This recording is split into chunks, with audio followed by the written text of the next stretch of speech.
इस बारे में। देखिए, जब महिलाओं की बात आती है, चाहे कहीं पे बलात्कार की आए, छेड़खानी की आए या देशद्रोह की बात आए, उस इंसान के तार बीजेपी सरकार से जुड़े होते हैं।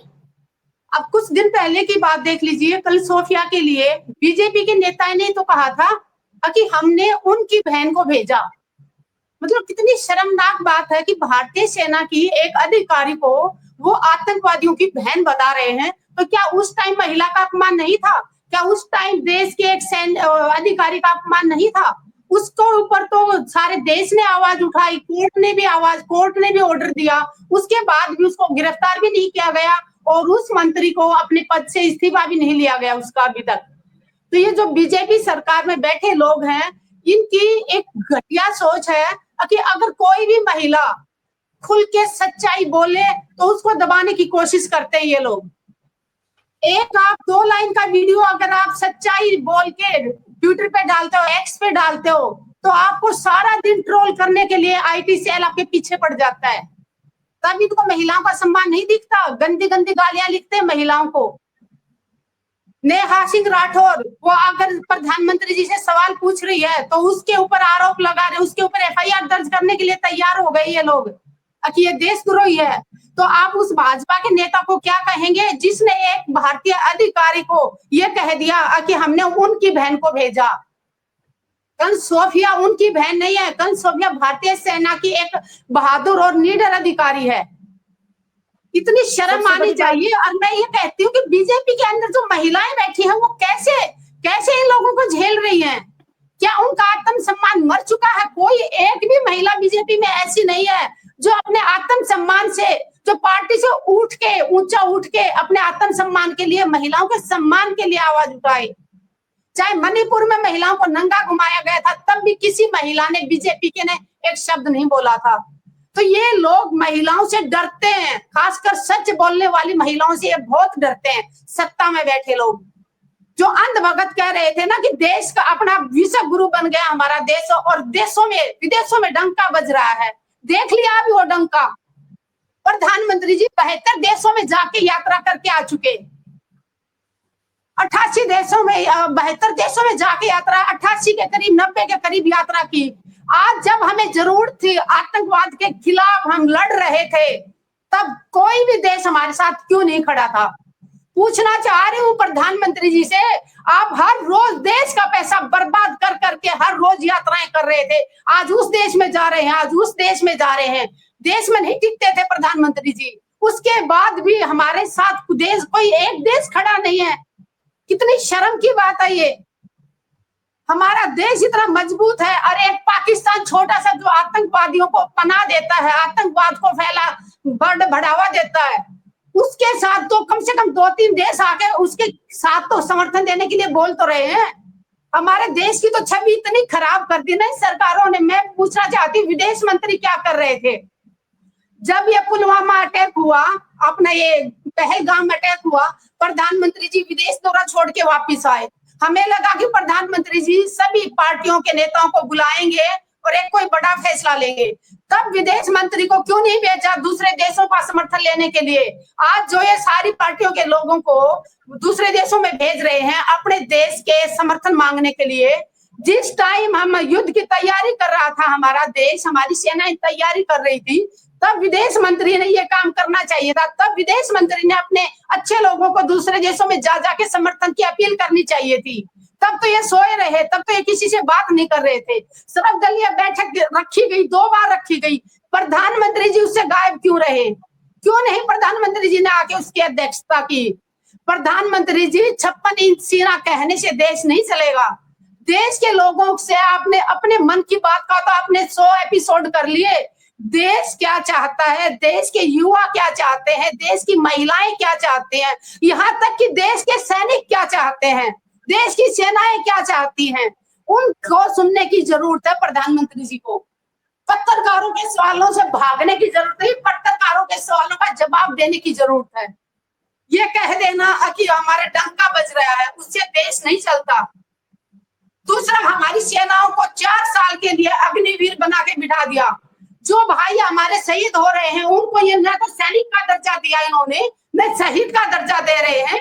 पीछे उस शहीद के माँ बाप पीछे बैठे हैं, उनको कोई पेंशन नहीं मिलेगी, मेडिकल की सुविधा नहीं मिलेगी, तो वो कैसे गुजारा करेंगे? जिस माँ ने अपना बेटा गर्व से भेज दिया बॉर्डर पे, शहीद हो गया बेटा, बट उसका हमारे देश का भी तो फर्ज बनता है उस शहीद के परिवार का देख रेख करने का, उसकी मेडिकल सुविधा देखने का, उसका घर कैसे चल रहा है। तो देश में ये कह देना डंका बज रहा है, डंका कौन सा डंका? शर्म आ रही है हमें।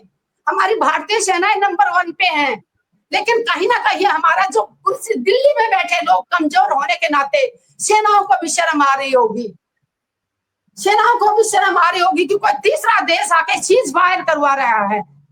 एक तरफ तो कहते हैं सरकार में बैठे लोग कि पाकिस्तान हमारा सबसे बड़ा दुश्मन है, और दूसरी तरफ विदेश मंत्री कहते हैं कि हमने पहले पाकिस्तान को बता दिया था कि हम हमला करने वाले हैं।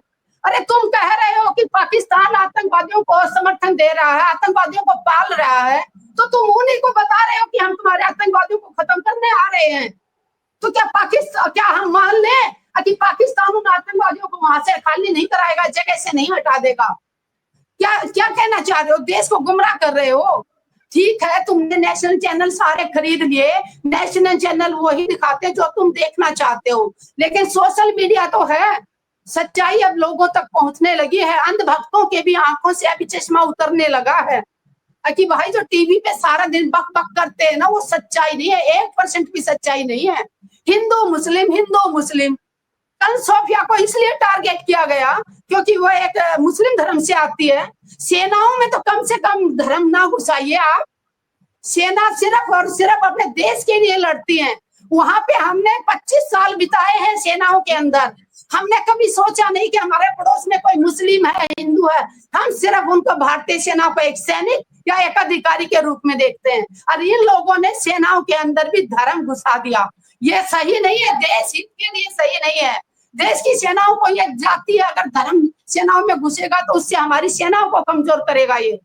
और प्रधानमंत्री जी से अपील करती हूँ कि मेरी आवाज वहां तक पहुंचे, तो कि आप कम से कम देश के सवालों से भागे मत, बैठे लोगों के बीच में बात करें, पूछे लोग क्या चाहते हैं। आपके मन की बात लोगों ने 100 एपिसोड पूरे सुने, अब आप जनता की बात सुनिए। देश को बहुत बर्बाद कर चुके हैं आप, अभी हाथ जोड़ के विनती है, देश को और बर्बाद मत कीजिए जो बचा है उसको, क्योंकि हमने आजादी मुश्किल से पाई थी, उसके बाद देश को संभाल के यहाँ तक ऊंचे तक लाए हैं, उसके बाद तुम बर्बाद कर रहे हो। देश के सारा युवा दूसरे देशों में भाग रहा है, क्यों नहीं प्रधानमंत्री जी उनको यहाँ अच्छी सुविधा दे रहे? क्यों नहीं प्रधानमंत्री जी उनको अच्छी नौकरियां दे रहे? क्यों भाग रहे हैं? कोई भी बच्चा नहीं चाहता अपने माँ बाप को छोड़ के दूर जाना। कोई जो भी कहते हैं उसका उल्टा करती है। बीजेपी कहती है कि हम सैनिकों का सम्मान करते हैं।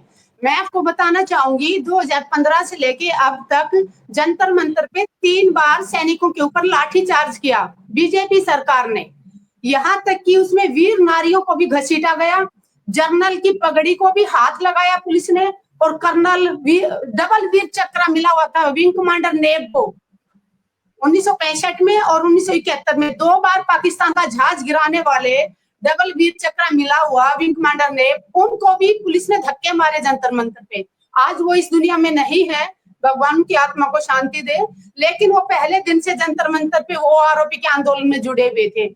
3 बार हमारे ऊपर लाठियां बरसाई गई, कभी मंदिर मार्ग थाने में हमें घसीट के लेके गए, कभी पार्लियामेंट थाने में हमें लेके गए, कहीं पे भी हमें आंदोलन करने की जगह नहीं दे रहे थे। आपको मैं बताना चाहूंगी सैनिकों का जो रिजर्विस्ट सैनिक हैं, आज की तारीख में उनको 9,810 रुपए मिल रही है पेंशन, और सबसे ज्यादा रिजर्विस्ट सैनिक झुंझुनू में है। आपका भी अगर उस तरफ जाए तो उनका इंटरव्यू जरूर करें, और भी अगर कोई हमारा भाई जो सुन रहा है रिजर्विस्ट सैनिकों की हालत जाके देखें, उनके फोन आते हैं कि मैडम हम तो वीर नारियों से भी ज्यादा दुखी हैं। वीर नारियों को तो पेंशन सिपाही की पत्नी को करीब 12,000 के करीब पेंशन मिलती है, लेकिन जो रिजर्विस्ट सैनिक हैं वो 9,000 रुपए में कैसे गुजारा करें। और वो रिजर्विस्ट सैनिक जिन्होंने 62 की लड़ाई लड़ी, 65 की लड़ाई लड़ी और 71 की लड़ाई में भाग लिया, उसके बाद उनको घर भेज दिया गया, थोड़ी थोड़ी पेंशन मिलती थी उनको, और अब सिपाही के रैंक के बराबर लगभग पेंशन मिलती थी, लेकिन अभी वो बेचारे को उनको वही 8,000 9,000 पे रख दिया। और मैं ये कितनी बार हम इससे रक्षा मंत्री से मिल चुके, सीतारमण जी थी तब उनसे भी हमारी मीटिंग हुई थी, और जनरल सतवीर और हमारी पूरी टीम गई थी, और राजनाथ जी से भी मिले हैं 2 बार, और अपने मनोहर पारिकर थे तब हम उनसे भी मिले। हमेशा कहते हैं कि हाँ ये आपकी मांगे पूरी की जाएंगी, लेकिन कोई सुनने वाला नहीं है। सैनिकों की वीर नारियों को अपनी पेंशन लागू कराने के लिए भी सरकारी दफ्तरों के 1-1 साल धक्के खाने पड़ते हैं। तो ये ना तो सैनिकों के हैं ना किसानों के हैं, ये किसी के भी नहीं है। जो ये बात करते तिरंगा यात्रा, अभी ये जो हमारे सैनिक तो बॉर्डर से हमारे सैनिकों की तो डेड बॉडी आ रही है तिरंगा में लपेट के, और ये खुशी किस चीज की मना रहे हैं? किस चीज के लिए तिरंगा यात्रा निकाल रहे हैं? कोई पूछने वाला हो इनको? हाथों में तिरंगा ले लिया और पाकिस्तान जिंदाबाद के नारे लगा रहा था इनका नेता। ये लोग वही है, एक कहावत है ना कि मुंह में राम बगल में छुरी, तो ये वो कहावत इन पे सच होती है। बड़ा तिलक लगा लेने से और हाथ में तिरंगा लेने से कोई देशभक्त नहीं बनता। आपने देखा होगा जो ज्योति मल्होत्रा है वो भी खुद को बीजेपी की बता रही थी, पाकिस्तान जब जा रही थी तो कहती है हरियाणा बीजेपी। क्या मतलब समझे हम इसका? कि जो भी एक दिखावा करता है बीजेपी के साथ हो तो तुम सुरक्षित हो, तुम पाकिस्तान में जा सकते हो, तुम जासूसी कर सकते हो, तुम अपने देश की खुफिया जानकारी उनको दे सकते हो, क्योंकि तुम्हारे आका यहाँ इंडिया में तुम्हें बचा लेंगे। तुम्हारे अंदर अगर तुमने बीजेपी का एक पट्टा गले में डाल दिया तो तुम सेफ हो। दूसरी पार्टियों के नेता जब ये दूसरी पार्टियों के विपक्ष में बैठे होते हैं तब तो बीजेपी वाले बड़े बड़े इल्जाम लगाते हैं कि ये इतना इसने घोटाला किया, इसने किया। थोड़े दिन के बाद उसी नेता को खरीद के अपनी पार्टी में मिला लेते हैं, तब वो दूध का धुला हो जाता है। तो बीजेपी सरकार मैं कहूंगी ये ना तो देशभक्त है, सबसे ज्यादा ये जो आज आरएसएस वाले जो झंडा उठा उठा के देश में घूम रहे हैं, 51 सालों तक इन्होंने अपने मुख्यालय पर तो नागपुर में तो झंडा नहीं लगाया था, तब कहाँ गई थी इनकी देशभक्ति? अब इनकी देशभक्ति जगी है। जी तो ये लोग ना देशभक्त नहीं है, देश विरोधी है। ये लोग देश को सिर्फ हिंदू मुस्लिम करके देश का नुकसान कर रहे हैं। हाँ, कुछ कहना चाह रही थी आप संतोष जी? जी, मैं ये कह रही थी, सुदेश ने एक बात